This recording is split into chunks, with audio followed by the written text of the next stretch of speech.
Hey all, it's me, Vivian from ThePaperLetterBlog, also known as the Chatty Pen Pal channel, and today I have a super fun little pen pal project for you, and I'm gonna call it a matchbook meal. Now, this is just me showing you one of the projects that I'm going to include in this meal. I already made this off camera. It ended up not fitting in the project itself. I just put it in separately. And I made that little paper bundle following, well, basically I showed you how to do that in the video called Do It Yourself Pen Pal Goodies Made from Paper Scraps. In that video I have also shown a quick version of the meal we're making today, but I am going to make a bigger version because it's such a fun little project. It's super simple and you can make it any size you like. I'm just basically showing you the supplies you need. It's super simple. You only need paper big enough for an outside cover. Then you need paper big enough for an inside pocket, which I will show you in a second. And I'm actually going to make a layered pocket. So I will have that vellum paper with the floral image on it that I showed you before. And I'm actually going to cover that with a second pocket, which I will make out of the craft paper with the fishtail design. As shown, I actually saved a paper bag. We got some takeout a while back for my birthday and it came in this beautiful fishtail design paper bag, which I of course saved, and I ended up using that for the second pocket. But don't worry, I'm going to show you all of that and how I make it. The only thing I'm not going to tell you is exact measurements because, like I said, you can make this project any size you like, and that is the fun of it. Just play around with what you have or with what you want to send and start from there. It's so simple. You don't even need measurements. What I'm showing you here is me adapting my measurements to fit that little paper bundle in there, only to have it end up not fitting in there at all. But okay, that's a little detail that we are going to ignore. That's me showing some quick measurements that I will end up using. Like I said, I will not give you exact measurements because this is supposed to be fun and not like a set of rules that you have to follow, but I will put these measurements in the description box down below just for the outside cover that I made. As you can see, what you do is you grab a piece of paper, you score it once, about ½ inch I would say, or a little over ½ inch for that bottom flap that you will end up tucking the big flap behind. It will all make sense in a second, don't worry. And then I ended up scoring a little spine, so 2 fault lines quite close to each other, and then you have an outside cover. I'm not really good in explaining these kind of things, but I hope that when you look at it, it makes sense. And it will, I promise you, it will make sense once you see the finished project. And this is me kind of trimming the fishtail pocket design thing, the craft paper, to size. I'm going to use that for my first pocket, and then I'm going to layer the vellum on top of it to make the second pocket. Super simple. You don't have to make 2 pockets, but the only reason why I'm doing this is because I wanted to use that see-through paper. I call it vellum, but apparently I learned from Emma that vellum is animal skin paper and it's not that, so it's like see-through translucent paper. I wanted to use that, but then I also wanted to use this craft paper, so I decided to do 2 pockets simply because I couldn't decide. There's another measurement, but like I said, it doesn't really matter. So all I did is I grabbed that piece of paper and then I folded over the sides. And I'm going to glue that into the project. For a smaller, excuse my voice, for a smaller version, you don't have to glue the bottom because you will just close that off with the little flap, like the tuck spot flap. But because this is a bigger version, I decided to go for safety first, because of course it would be kind of silly if all the goodies fell out from the bottom. I painted my nails in the meantime, apparently. I always take a couple of days to film these projects simply because I don't know, I always need more inspiration for those kind of things. And then this is the second strip of paper. I got this see-through translucent paper from Chris in a beautiful, beautiful parcel. So I couldn't really tell you where that came from, but it's really pretty, and it has a floral design which shows up beautifully on the craft paper. So all I'm doing here is I'm just measuring it to the size I want. You can make it bigger, you can make it smaller, doesn't matter. And I'm folding over at the left and right flap to create a little glue line. Sorry, you can study the top of my head again. To create a little glue line, and then I glue that and yeah, that's my second pocket. And I really love making, I grabbed my stapler. I'm going to staple it only in the, I'm not going to staple it only in the middle. The previous time I made a project, the smaller version in that DIY penpal goodies pocket, penpal goodies video, I stapled it in the middle. This time I decided to staple it on the sides to make it a little bit sturdier and to make sure the goodies don't fall out. And then you have to make sure that you staple it low enough so that you can still tuck the paper, the flap behind it in the end. I am now going through a box of goodies to see what I want to include, because this project will be filled with do-it-yourself penpal goodies. When I reached my 1-year anniversary on Patreon, I made 2 videos, one for YouTube, which is the DIY penpal goodies video I've been mentioning all throughout this video, but I also made a second part for Patreon only. And then we were also doing a corresponding swap. So my patrons and I, we exchanged a little project with mini penpal goodies or handmade penpal goodies. And this is basically my entry. So I'm making that little folder, I'm going to decorate it, and then I'm going to fill it with all sorts of penpal goodies that I've made myself. And then also, of course, some other random little bits pieces. So if you recognize any of these goodies, that is very well possible, because as mentioned, I made the bulk of them in the video. But like I said, if you don't recognize some of them, that must be because they were in the Patreon version of this video. So I'm going to be including little tiny words that I typed out on my typewriter. I'm including other little things that I showed you in that envelope just now. I'm including wax seals, of course, which is one of my favorite things to include. I'm including die cuts and some other things I can't remember right now, but I will show you soon. What we're doing now is I'm just decorating the front of that little project, obviously. I'm using supplies from Craftbird again. Craftbird is a Dutch web shop.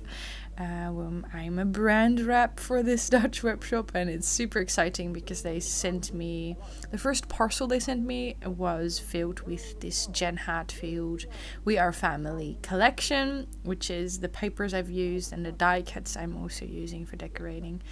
And it's just colorful and fun, and I've been loving working with that. So big thanks to Craftbird. They don't force me to make any videos or do anything of the sorts, but I mean, I just really like the papers, so it's all good. While decorating, I realized I couldn't, like the background paper that I'm using with all of the flowers, I love it, but it's quite difficult to decorate because it's already quite busy. So what I decided to do is I decided to cut just a small square of calmer print, more of a background print, the pink gingham, I cannot pronounce that word, the pink stripy design, because that would make it easier to decorate, and that would make my decorations stand out a little bit more from this background paper. So that's what I did. I'm having the square in the middle, and then I'm just putting a frame and some of the items I'm probably going to show you a cat. Yay! There's Sage. She's always accompanying me. She's often here when I'm crafting or when I'm editing videos. She's not here now, but she was here obviously when I was filming this. So I'm decorating it with some elements I cut out, because there's a couple of papers in this paper pad that has envelopes, for example, and flowers. And I love the paper, but I love the elements so much that I just want to cut them out and use them as decorations instead. I'm sorry, I'm a little bit all over the place. I mean, I always apologize for that, even though I'm pretty sure I'm always all over the place. But today I'm especially bad, I would say. It's my weekend now, which is really, really good. You may have noticed that, or maybe you didn't notice, it doesn't matter, but I went from uploading 2 videos a week to 1 video a week because I've been back at work. I work in this big restaurant, and after 6 months lockdown we are open again, so I've been back at work for about a month now, and I've loved being back. Don't get me wrong, I absolutely love it, but it's, of course, it's so hectic and I'm not used to it anymore. I'm just tired all the time. So I thought I could do both. I thought I could do YouTube twice a week, and then Patreon, of course, and then my job 3 days a week. But I realized soon that that's just not doable for me right now. So what I've decided to do, at least for a couple of weeks, is upload 1 video a week and then focus on Patreon and my work, and just take a little bit of a step back, because I mean, there's no one forcing me to do 2 videos a week, so I might as well give myself some room to breathe. Also because I know that when I take this break, it will be easier for me to continue making fun projects and editing videos when I'm not worrying about having to meet deadlines and all of that. So if you've missed me, that is why. Like I said, it's my weekend now, but yesterday I worked a long shift, a crazy hectic shift as well, because in the Netherlands yesterday, high school kids, I should say, got their the news about whether or not they graduated. So of course a lot of people came to celebrate. Congratulations to all of you, if you're listening, who graduated this week. That is absolutely incredible. I am proud of all of you. I hope you got some good news. So it was really busy yesterday, long story short, and I just let my anxiety go way too high, because when it's busy I can do my job. This is just words I typed out on my typewriter and I'm making little envelope embellishments. I thought it was so cute, the little hello and then a little flower peeking out, almost as if it's a miniature letter that someone has written. But when I'm working during peak hours, I do quite well. I mean, I function quite well. No one would know that I have anxiety. That's always the feedback I get when I tell someone, like, hey, I have crippling anxiety. I'm literally dying inside. So people always say, what? I didn't know. Your face doesn't show anything. I have the best poker face apparently, and I can laugh and I can talk and I can do everything. But then the moment I'm done, oh my god, I realized, okay, Vivian, you went way too far. I mean, there's nothing I could have done. I mean, there are obviously things I could have done, but it's not like I could just stop working because it was so busy. Of course, they needed me, but I need to learn. There's my little letter. It says, hello, love. I need to learn to breathe in between and to accept my anxiety and not try and push it down, because anxiety, or just stress in general, is not going to be ignored. I mean, anyone who has anxiety will tell you that you can only ignore it for so long. And I managed to ignore it until I clocked out, and then I cried and that's okay. I mean, it wasn't like something bad had happened or something. It's just I didn't take good enough care of myself, and then today I'm just paying the price, meaning I'm quite tired. My brain is all over the place. And that is not a sob story, and that is not me feeling sorry for myself, because it's just part of my learning process. I mean, I definitely learned that I need to take better care of myself because I don't want to be crying every day. And also, it had been quite a while since I had one of those overwhelming days, you know. I've gotten quite good at it. I've told this story before, and I'm going to tell you again. Years ago, my anxiety was so bad that I couldn't even have coffee at the restaurant where I now work. If I would have had coffee there, I would have gotten a panic attack, or I would have felt suffocated and panicked, and I wouldn't have enjoyed it at all. And now I'm working there, and that just shows me, I don't know, it makes me incredibly proud, first of all, and it also makes me confident to tell everyone who has anxiety that things can get better. I am not solved or fixed, or I'm not done with therapy probably ever, but all those years ago when I had panic attacks, I didn't think that I would ever get to a point where I could be a fully functioning adult again. And that just, I don't know. I mean, I felt hopeless at times, and then I'm also a little bit emotional about it now because I just read someone's letter who wrote to me in my PO box, and it felt a little bit like it read almost like how I felt all those years ago. Like, you know, will I ever get out of this? And I just want to say, yes, I got out of it. And of course, I will forever have anxiety. That's okay, right? I mean, it's part of me now.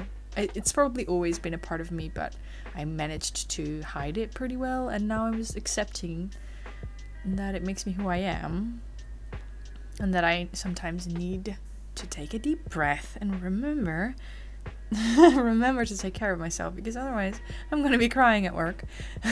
No, everything worked out well. Everyone was so nice to me. They were like, Vivian, let me get you a glass of water, or do you want a beer, or please tell me what I can do for you. And everyone was really kind, so it's not like something bad had happened. And I think it was good for me as well to just realize, okay, I mean, I'm doing better, but I'm not superwoman. I need to remember to take a step back every now and then. So if I've sounded fuzzy, that is why.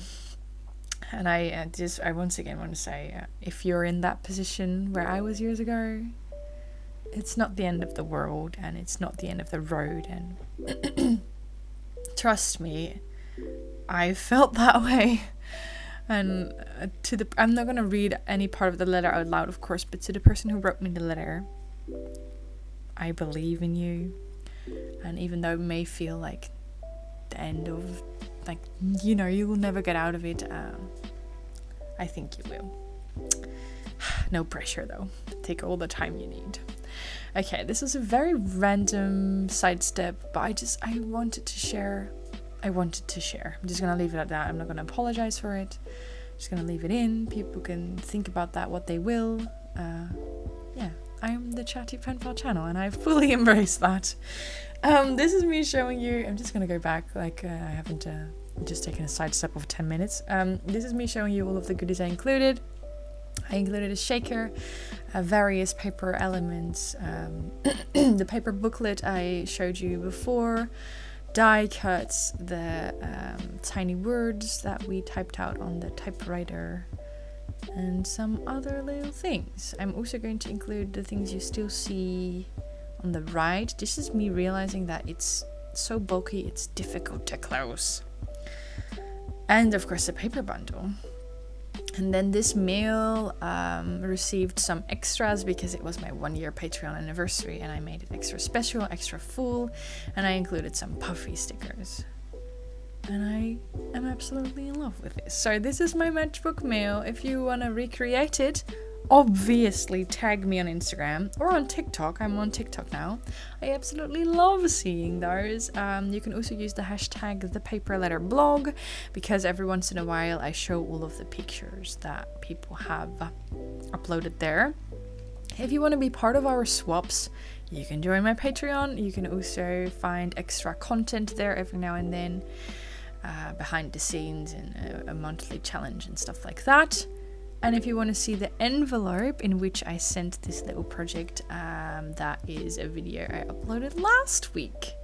Here is some pictures I took of the mail because I am incredibly proud of it, and I realized it may be nice to see a little close-ups, like my tiny little envelopes. This is probably my favorite part. A big thank you also to all of my patrons. You guys are amazing. I mean, thank you from the bottom of my heart. I hope you're all doing well, and remember to breathe every now and then. Don't be like me. And I will talk to you again soon. I'll probably talk to you next week if everything goes well. Okay, bye!